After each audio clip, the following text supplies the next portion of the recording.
दुनिया में मानवता का संदेश देने वाले तथागत गौतम बुद्ध के चरणों में बंदनामी करता हूँ। नारी मुक्तिदाता, भारत भाग्य विधाता, संविधान निर्माता बौद्ध सत्य बाबा साहेब बी आर अम्बेडकर जी के चरणों में श्रद्धा सुमन अर्पित करता हूँ। हमारे अम्मीजान जिन्होंने हमें एक मुद्दत से लेकर के आज तक हमें मिला, खैरात में मेरे साथियों में उस माँ फातिमा शेख को बहुत बहुत खैरात हकीकत पेश करता हूँ। सावित्रीबाई फुले जिनको शिक्षा की जननी कहा जाता है, लोग शिक्षा की जननी सरस्वती को बताने का काम करते हैं, लेकिन मैं बताता हूँ उन परिस्थितियों में चल करके माँ सावित्रीबाई फुले ने लोगों को पढ़ाने का काम किया। ऐसी माँ को मैं नमन करता हूँ। तमाम बहुजन समाज में जन्मे धर्म गुरुओं को कोटिन कोटिन नमन करते हुए ये हमारे बीच में हमारे मास्टर साहब विजय कुमार साहब जी, साथ ही साथ आप करमचंद मास्टर साहब, हमारे डॉक्टर महिपाल साहब, डॉक्टर विकास साहब, अभी हमारे छोटे अनुज यहाँ पर बैठे हैं, बाबू गुलशन जी कंपनी। ये हर साल भाइयों को याद किया जाता है। बहुत साधुवाद करता हूँ हमारे पिता तुल्य बुजुर्ग नौजवान साथी, माताएं बहनें, मैं आपको भी बहुत बहुत साधुवाद करता हूँ। कुछ बचल ना हरविंदर भैया जवन की हम बताएं तो बैठ जा जब कुछ बचल है ना तो बताइएगा का। जीवन में पढ़ना भी अनिवार्य है और जीवन में ज्ञान भी जरूरी है। साम वेद एक वेद है। कौन सा वेद? कौन वेद? उन वेदों में भी एक वेद है साम वेद। उसमें लिखा है कि जन्म जाते शूद्र, ब्रह्म को जाने सो ब्राह्मण। यानी जन्म से सभी शूद्र हैं, सभी चाहे वो क्यों नहीं राजपूत घराने का व्यक्ति हो, चाहे वो पंडित जी घराने का व्यक्ति हो, जन्म से सभी शूद्र हैं। ब्रह्म को जाने सो ब्राह्मण। ब्रह्म मतलब ज्ञान। जो ज्ञान को जान ले वो ब्राह्मण के समान है। आइए गीत की शुरुआत हो जाए। एक लाइन अवश्य कहना चाहूंगा। सारे जग का स्वामी है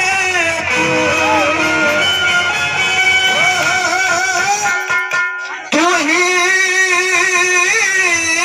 सबका सहारा है। निस दिन जपूं मैं तेरा,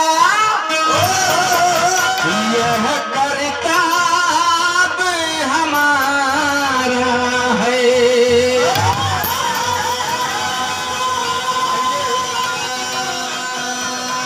ये बच्ची थी, तथागत गौतम की कृपा हो, आपका बुद्धि विवेक बढ़े। समाज की जरूरत है अगुवाओं की। ऐसे अगुआ की जरूरत है जो मोटरसाइकिल जो पगलाओ।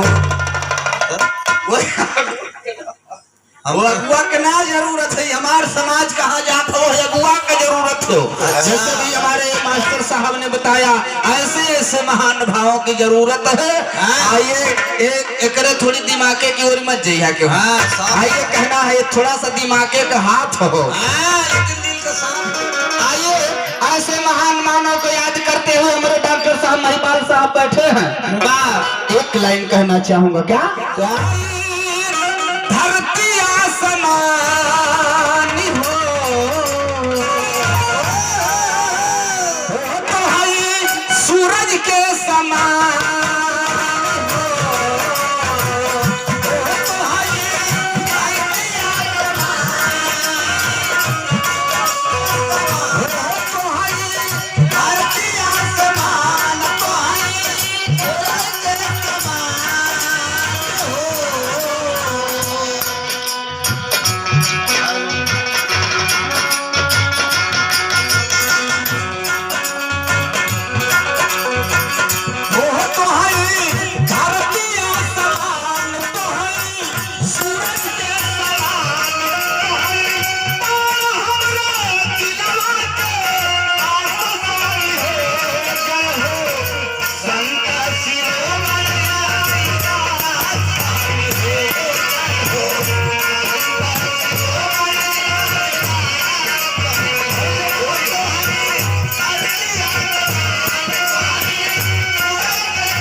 साहब के सौजन्य से आप श्रद्धेय डॉक्टर महिपाल जी की आप धर्म पत्नी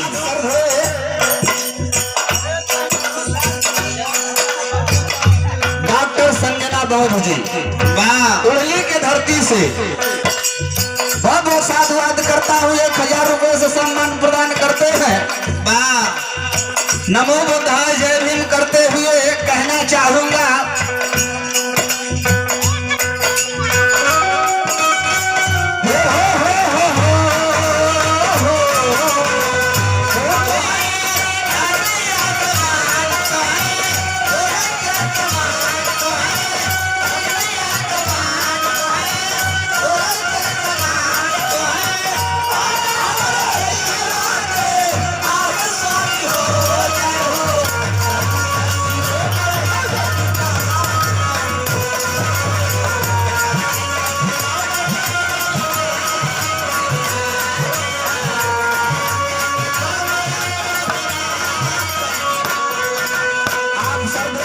हमारे बीच में बैठे हैं आप आदरणीय आप सर्वे करमचंद मास्टर साहब के द्वारा 50 रुपया ये हमारे मिस्त्री साहब चंद्रभान जी आपकी ओर से बहुत बहुत सम्मान आया। हमारे छोटे अनुज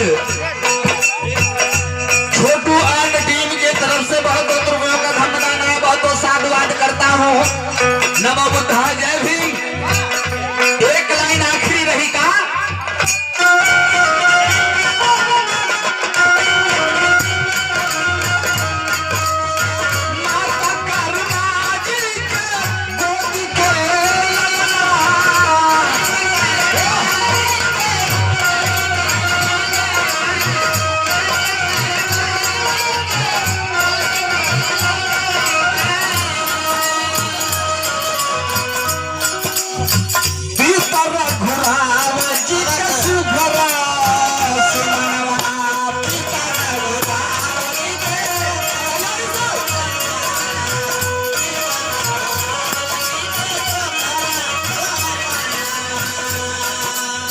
ये हमारी पूजा हो गई। लगल है मामा जी। वाह सारे मामा एक पत्ती बाबू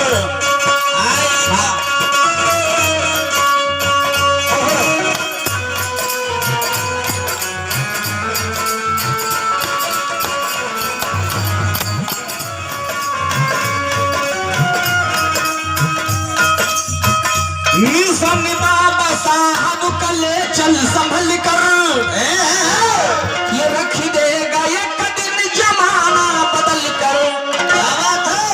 मिशन बाबा साहब कले चल संभल कर ये रख देगा एक दिन जमाना बदल कर। लेकिन हमारे चाची माई लोग मास्टर साहब एक काम करेली। का करेली? एक पड़ोसी के बकरी देख ली है। हाँ रात भर सोची है तो कहो लड़कवा दिना भर गोली खेला ला। हाँ मन दूसरे बकरी बांध दे ना अपने पास हो तो चल जाई है नहीं हरे। हाँ कहीं माई अच्छे बकरिया दे दे अधिया पे माई से मांग ली है बकरी। हाँ लड़का कह दिए स्कूल जो बकरी चराओ कवन डिप्टी कलेक्टर तो हर बाप हो गई नहीं कि तो हो जाएगा। हाँ ये संस्कार देने की काम हमारी माए बहनें करती हैं। ओहो लेकिन हम हाथ जोड़ के विनती कहा यहाँ डॉक्टर मास्टर बहुत बैठल हो। हाँ कैसे बैठल हो ये लोग बकरी चरा के ना। हाँ पढ़ के एक रोटी कम खाए मेरी चाची माई लोगन लेकिन अपने लड़का के जरूर पढ़ैया ये विनती है। हाँ इसलिए कहना है का सबको इज्जत मिली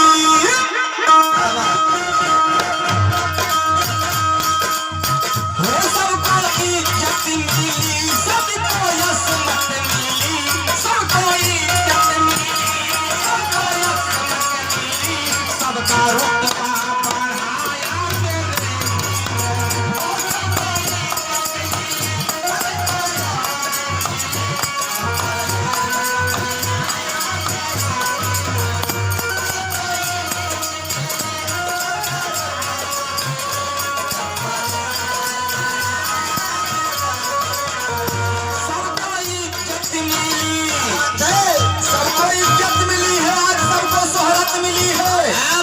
साला पीछे से ले आओ, पीछे से। पीछों से जा।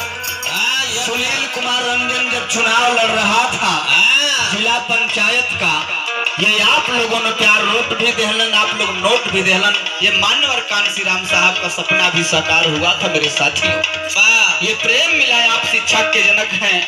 आप मास्टर साहब विजय कुमार साहब जी, साथ ही साथ आप करमचंद मास्टर साहब की तरफ से बहुत रुपयों का धन, सिकंदर मास्टर साहब की तरफ से, सतेंद्र मास्टर साहब क्षमा करेंगे अगर देखे भैया जे भी भैया का पैसा लेके अगर नाम लेवे में भुला जाए, हाँ, वो आज के अपन पैसा ले गई है।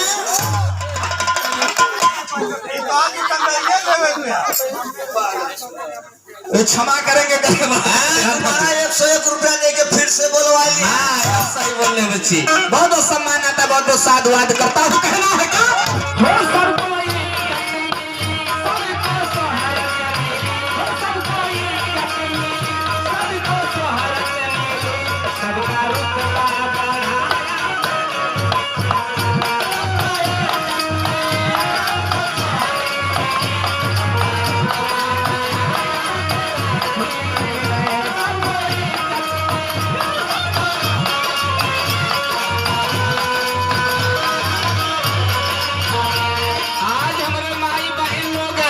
नेट वाली साड़ी पहनती है, वाह, नेट वाली। के कर देने है हाँ, बाबा साहब का। बाबा साहब का, लेकिन बियाहे गाने में मास्टर साहब हाँ, ये लोग भक्तवानी के दिन अक्षर गीत गावेले। बात आवले। पहिला सागुना मारे सागुनी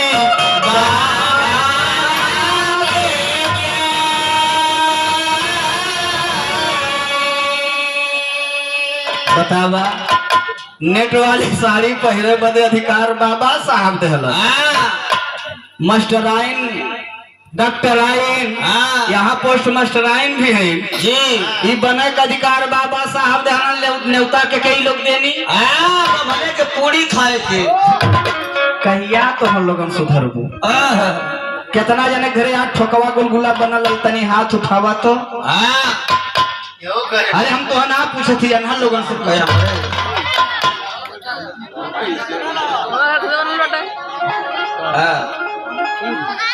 कहो व्हाट्सएप दिखाई है, ये जयंती है, ये त्योहार है। हाँ, जिन बता ले तो खाए चल जाए, सब भूखा हमारे। पगला में ये हमारा त्योहार है, जब तक हमने न जागर हाँ, तो के जगाई के बताई, तो पड़ोसी भी समझे कि आज कौन त्योहार है। गुलशन बाबू, हाँ, गुलगुला को वहाँ कहत हियो। कहाँ मैं देखना